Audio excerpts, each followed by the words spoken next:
Home, Part 2. Written by you/Alex Hicks 19. Nothing better than waking up before your alarm. They say there's no better alarm than the sunshine, and I agree. I was extremely surprised the nightmare I had didn't disrupt my sleep.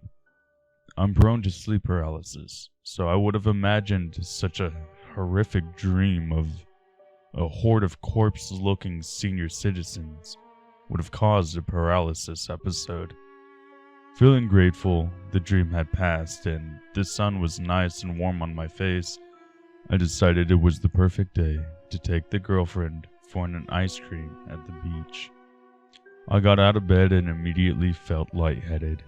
I stumbled and bumped into a nightstand, but didn't feel a thing. Surprise turned into curiosity as I looked around to find I wasn't in my room. To further perpetuate my surprise, I found I had not bumped into the nightstand, so much as I now stood knee-deep in the wooden bedroom accessory. Surprise turned to horror as I surveyed my surroundings. The dull, brown walls seemed to scream at me, taunting me, trapping me. I was pulled from my thoughts by the sounds of shouting and laughter. I turned slowly towards the source of the noise and my heart sank. I saw the swarm of spirits flocked around a bed, in which I saw myself sitting up looking at my hands in amazement and laughing like a maniac. I was standing in a nightstand while my body was in a bed. It wasn't a dream.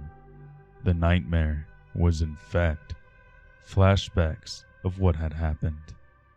As I moved towards the rotting crowd of spirits, fragments of what happened flooded back to me.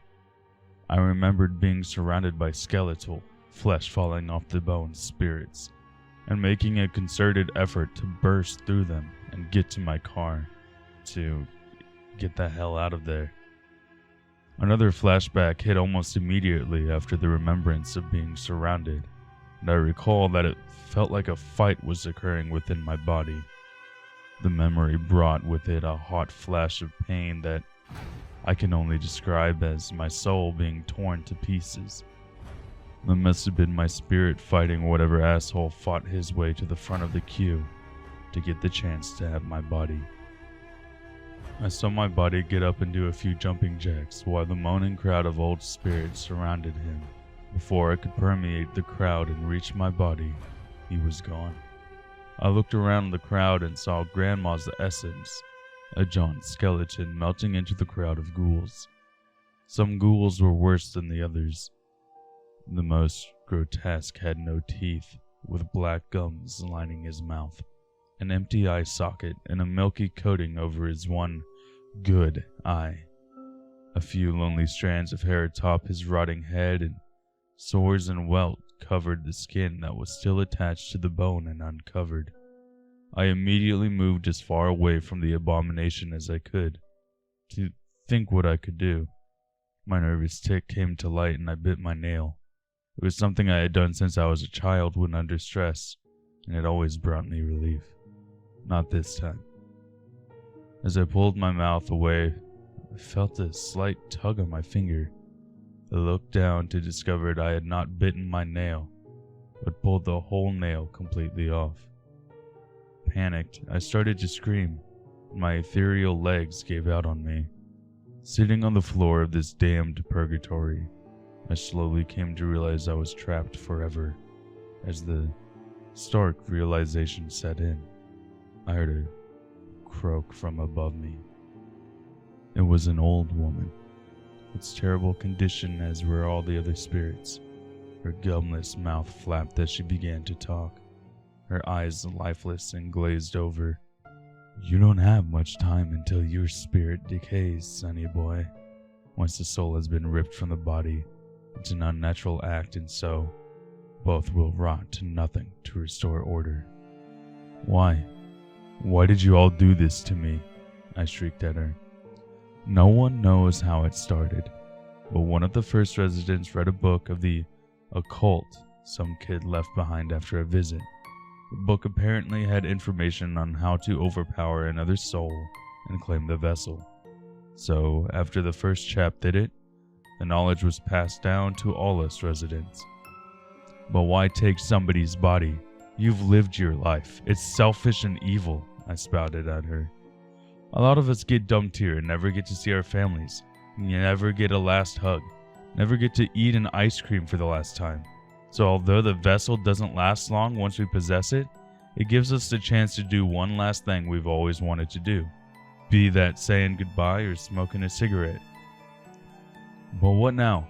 Am I stuck here forever? How long until I disintegrate to nothing? I asked. You are bound to these grounds, yes. Your best bet would be to get your vessel before he reaches the car and drives away. You have a stronger tether to your body, and so it will be easier for you to reclaim it, she informed me. How do I reclaim my vessel? Was my next question. The same way he claimed it. When he speaks and looks directly at you, glide into his soul. The eyes are the window to the soul, after all. There will be a fight, but the stronger spirit will push out the weaker one. I started running before the last of our words left her mouth. As I entered the car park, I saw myself glance back, give a little nod, and enter my car. Within seconds, the tires were screeching in my body. My body was gone. I didn't know how much time I had left, but my fingernail falling off was not a good sign. As I turned to leave the car park and wander the doomed yard, I heard a car driving up the driveway. As it neared me, I looked in and saw a picturesque family eagerly chatting away in the car. Another family had to come to drop off an elder member, not knowing they were condemning her to an unimaginable hell. For the first time since I had visited this home, I felt a flicker of hope as an idea came to mind. A young boy bounced out the back seat to help dear old grandma out of the car. I knew how to take a vessel with the knowledge the old hag passed down to me. This was my chance to get a new vessel and track down my old one. Hopefully I could switch vessels and give that guy the kid and get my body back so the natural order of my existence will be normalized. I just have to get to the kid first. And kid, please, forgive me for what I'm about to do.